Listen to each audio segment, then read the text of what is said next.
চলতি অর্থ বছরের চেয়ে আসন্ন 2026-27 অর্থ বছরে রাজস্ব আয় দ্বিগুণ করা হবে বলে জানিয়েছেন জাতীয় রাজস্ব board NBR chairman Abdur Rahman খান।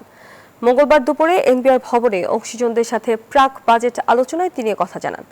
এ সময় রাজস্ব আয় না বাড়লে অর্থনীতি পদ্মা সেতু, মেট্রো রেল এবং এলিভেটেড এক্সপ্রেসওয়ে নির্মাণের গর্বিত অংশীদার বসুন্ধরা সিমেন্ট। স্থিতিশীলতা আসবে না বলেও মন্তব্য করেন তিনি।